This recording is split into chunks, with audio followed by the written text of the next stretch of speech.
everybody, it's your girl Sofia back here on Sofia's Football Talk for a quick but sweet preview ahead of the Fulham versus Manchester United Premier League game. After, of course, the defeat to Brighton last weekend, and Fulham, I believe if they do win against us this weekend, then they'll be 10 points ahead of us and they're in 10th place. So we are in trouble. We are in big trouble when it comes to the league. Of course, doing quite well in the Europa League. So, you know, it is what it is. But before we talk about the game and before we dive into some Man United news, make sure that you, of course, give this video here a big thumbs up and subscribe to the channel if you haven't already, as we are on the road to 10k subscribers by the end of this year. So Garnacho, could he have potentially played his final game for Man United? Maybe, maybe not. Prior to me filming this video, Plettenberg was reporting on the fact that Man United and Chelsea are considering a swap deal between Alejandro Garnacho and a Christopher Nkunku. Am I really gassed about that? No. If Chelsea are gonna get him, then I wanted to pay all the money. I'm not doing no swap deal.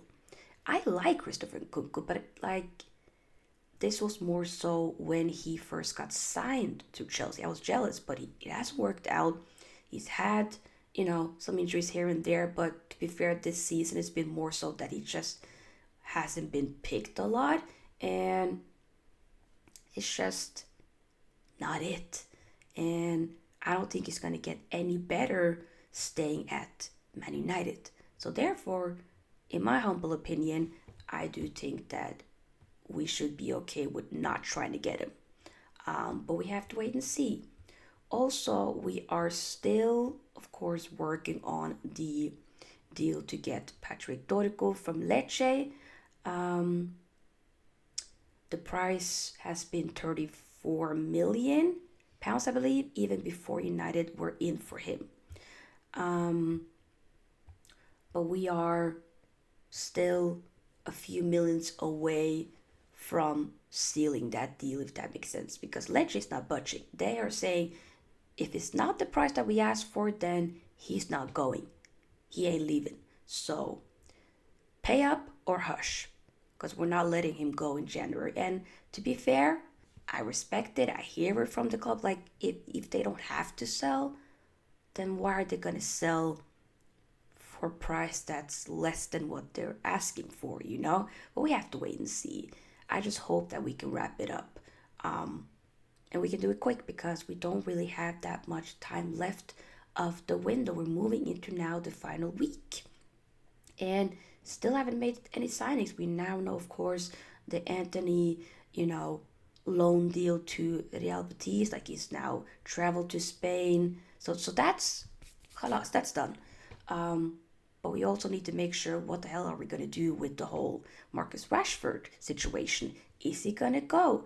There were reports saying that he's asked his agent to tell Barca's sporting director, Deco, that he's willing to take a pay cut. So he really wants to go to Barcelona, and hopefully he does. Hopefully he does well. And I just hope we can resolve the situation, because him training here and there, not being included into the match day squad, yada, yada, yada.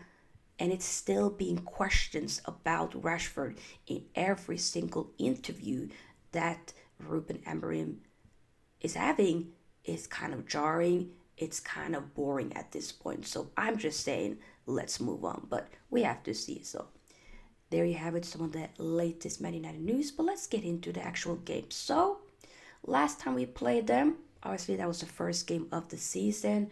We won 1-0. That was Zirkzee coming in, scoring, doing well.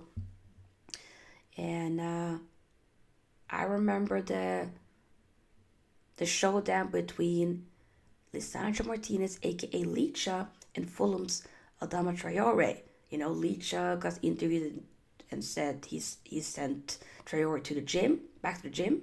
And then Traore said, responded to that, posted it on his story and said, "Don't you worry, my friend, we'll meet again soon."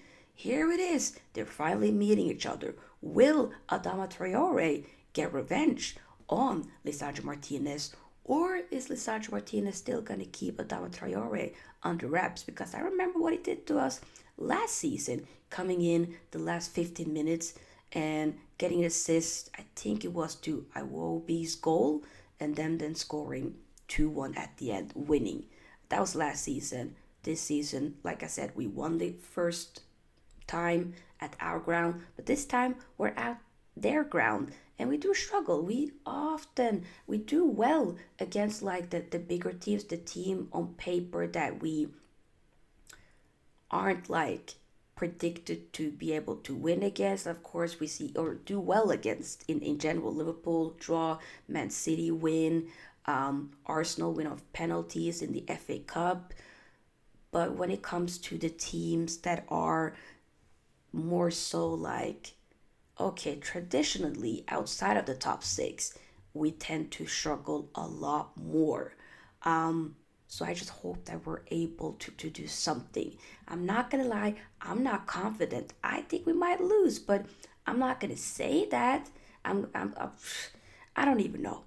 I'm just generally not looking forward to this game whatsoever, but we have to wait and see. Let's look at some of the team news. So, Mazraoui was left out of the matchday squad for the 2-1 win over Rangers in the Europa League as a precaution after sustaining a knock during the Premier League loss against Brighton.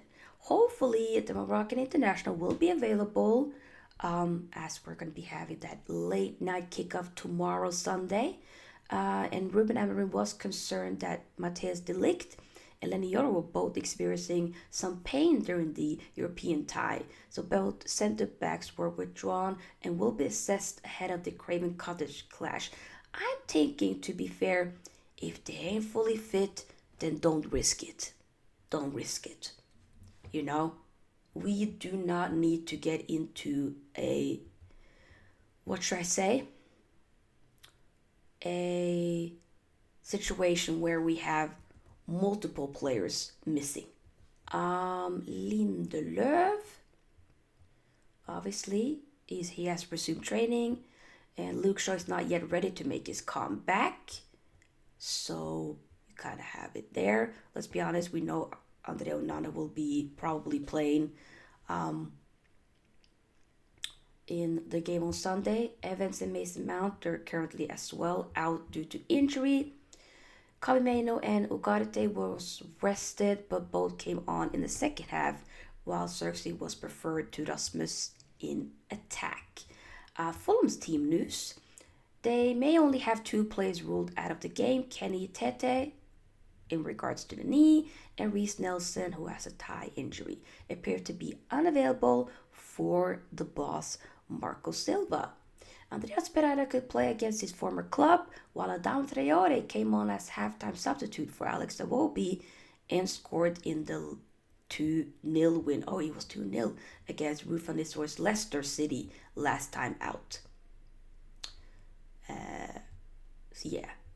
And Sander Berge. It's not a massive difference, is what Silva says. From last 2 games since Sander Berge is back and in a very good way against Leicester. Damn. And he's been doing very well against Fulham. For Fulham. So, hey, we will see. But what will the team look like in regards to starting lineup? So, now that Yoro maybe, because I kind of forgot that, yeah, obviously got a knock. Same with de Ligt. So maybe they might not be available. Or one of them. I'm going to say Licha starts, Maguire starts. And then maybe de Ligt still will feature though. Maybe. I think with yours, since he already had a bad injury, even preseason, I think it would be maybe more reasonable for him to not start and not feature if he's not fully fit than compared to de Ligt. Depending on this severity of, the pain that they felt. Wingbacks, Dallo. If Mazraoui is fit, then it'll be Mazraoui, but it could maybe even be Ahmad, to be fair. And then you bring Garnacho in. You could do that as well. pivot, I'm saying Meno and Ugarte, as both was rested in the Rangers games. I think they'll start. But Collier did very well. I think Eriksen did also well. But I just feel like against Fulham, I don't know. Maybe a Collier replacing either Meno or Ugarte. But then again, Collier against it, alongside Ugarte, I think could be very well suited.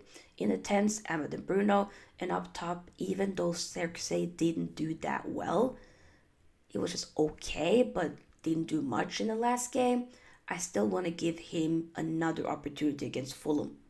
So yeah, there you have it. And like I said, Onana, of course, in goal.